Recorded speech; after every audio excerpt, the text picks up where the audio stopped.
결혼 준비를 하면서 나는 매일 같은 질문을 스스로에게 했다.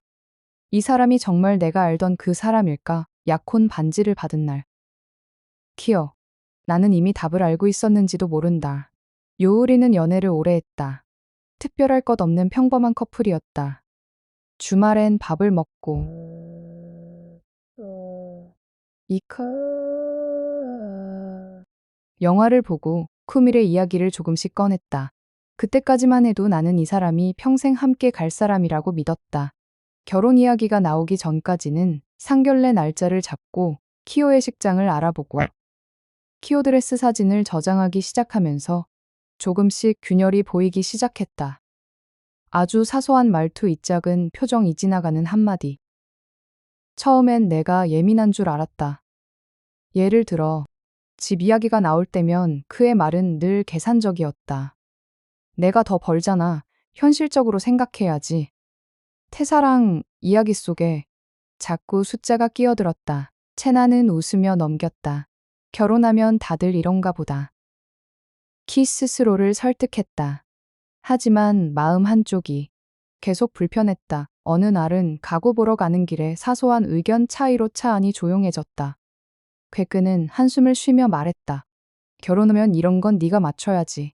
그 순간 키네가 알던 그의 얼굴이 조금씩 사라지는 느낌이 들었다. 연애할 때의 그는 진을 배려했고 컸고 내 감정을 먼저 물었다. 그런데 결혼 이야기가 나오자 그러는 자주 말끝을 흐렸고 기호 결정은 항상 자기 쪽으로 기울었다. 나는 그 변화를 주사랑이 깊어져서 생긴 현실감이라고 억지로 해석했다. 하지만 밤이 되면 잠이 오지 않았다.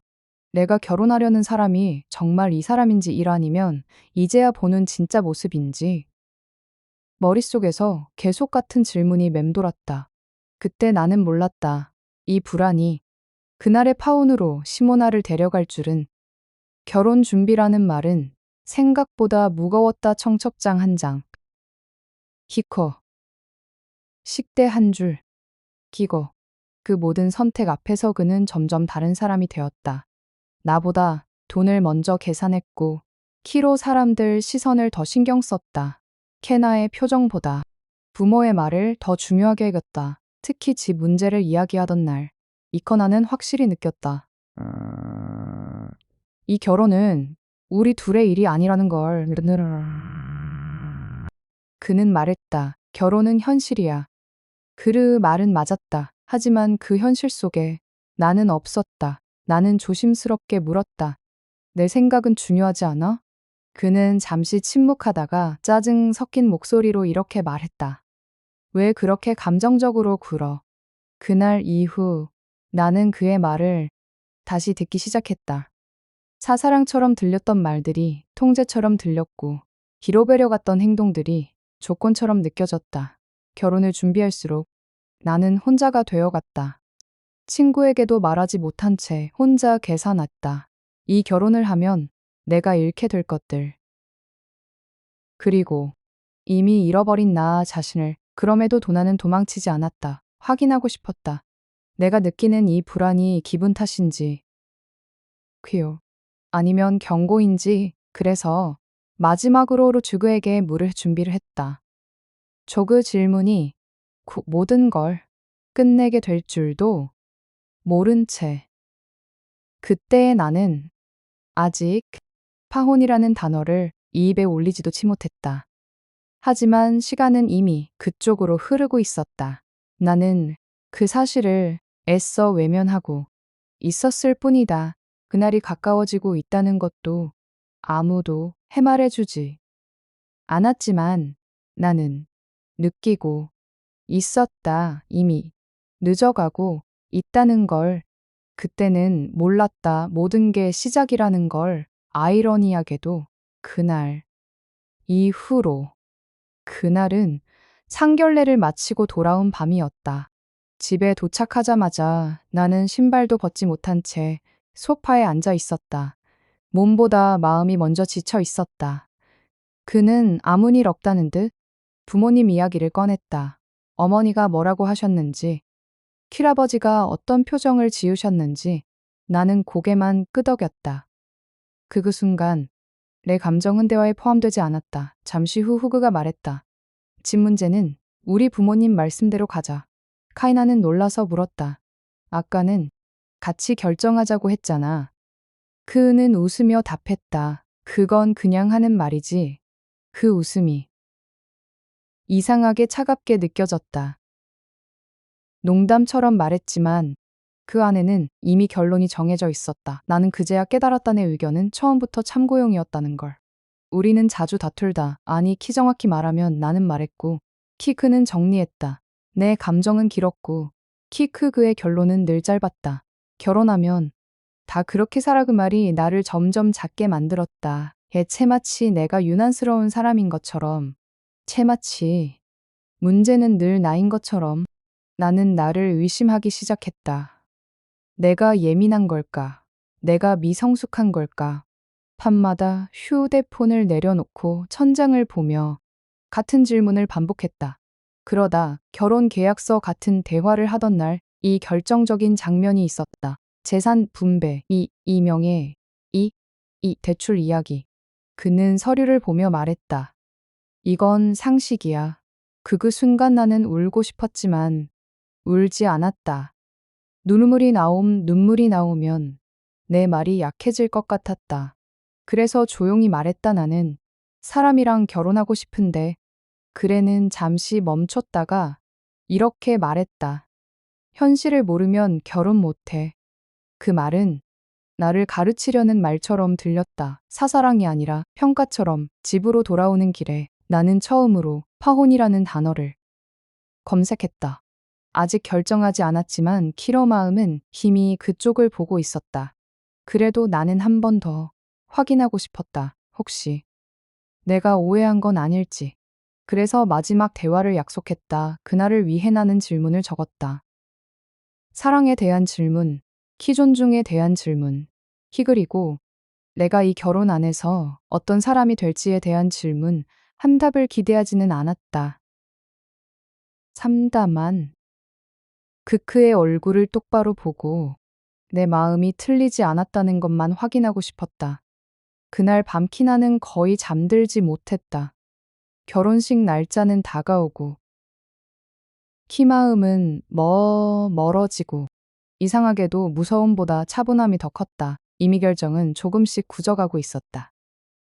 마지막으로 만나기로 한 날은 비가 오고 있었다. 날씨마저 이상하게 조용했다. 우리는 카페에 앉아 서로를 마주봤다. 예전처럼 손을 잡지도 이웃지도 않았다. 나는 준비해온 질문을 하나씩 꺼냈다. 천천히 잊고 조심스럽게. 점결혼하면 언아는 어떤 사람이 될까? 점은은 잠시 생각하더니 이렇게 말하야 지금이랑 크게 다를 건 없지.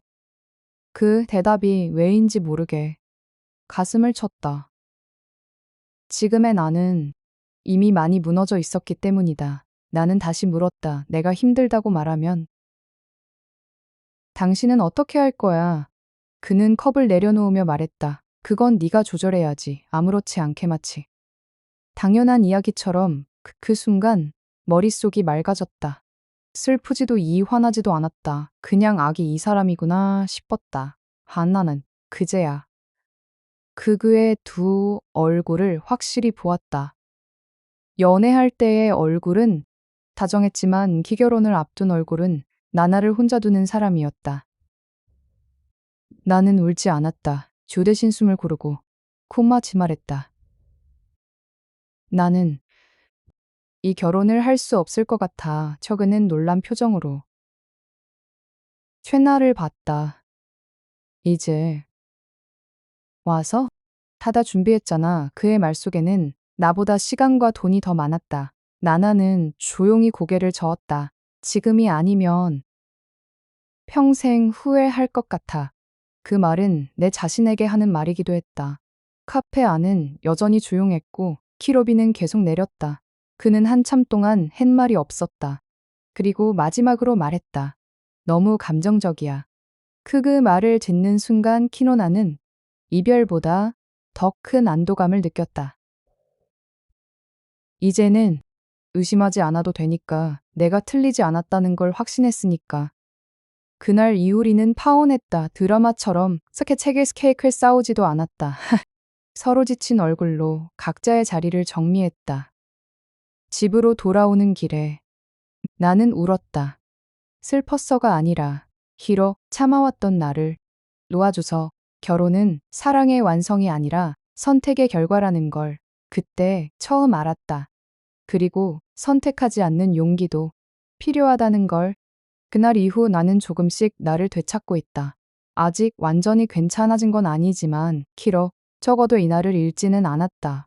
파혼 소식은 생각보다 빠르게 퍼졌다. 가가장 먼저 온 건 걱정이 아니라 질문이었다. 왜? 무슨 일이 있었어? 나는 짧게 웃으며 그냥 안 맞았어라고 말했다. 자세한 이야기는 아무도 듣지 못했다. 혼자가 된 집은 조용했다. 결혼 준비로 가득 찼던 메모와 파일들을 하나씩 지웠다. 예식장 번호, 키러드레스 캡처, 길어 신혼 여행 일정. 지울 때마다 가슴이 찌릿했지만 이상하게도 숨은 더 잘 쉬어졌다. 가끔 그의 말투가 떠올랐다. 현실적으로. 이다들 그렇게 살아. 이제는 그 말들이 나를 붙잡지 못했다. 그건 사랑의 언어가 아니라 통제의 언어였다는 걸 알게 됐기 때문이다. 사람들은 말한다. 결혼은 참는 거라고, 맞춰가는 거라고. 하지만 참다가 나를 잃는 건 맞춰가는 게 아니었다. 그건 사라지는 거였다. 나는 지금도 완벽하지 않다. 가끔은 외롭고 이 가끔은 겁이 난다 하지만 적어도 내 감정을 의심하지는 않는다. 파파오는 실패가 아니었다. 나를 지켜낸 하나의 선택이었다. 그날 카페에서 돌아서지 않았다면 나는 다른 이름의 나로 살고 있었을지도 모른다. 지금 이 이야기를 하는 이유는 용기를 주기 위해서가 아니다. 다만 누군가 같은 불안을 느끼고 있다면 그 감지정황이 틀리지 않았다는 걸 말해주고 싶어서다. 결혼을 앞두고 마음이 작아지고 있다면 키 사랑보다 두려움이 더 크다면 키로 한 번쯤 멈춰도 괜찮다. 결혼은 끝이 아니라 시작이니까 시작 앞에서는 도망이 아니라 선택이 필요하다. 나는 그날의 선택을 후회하지 않는다. 오히려 조금 늦게라도 신하를 만난 것 같아. 고맙다.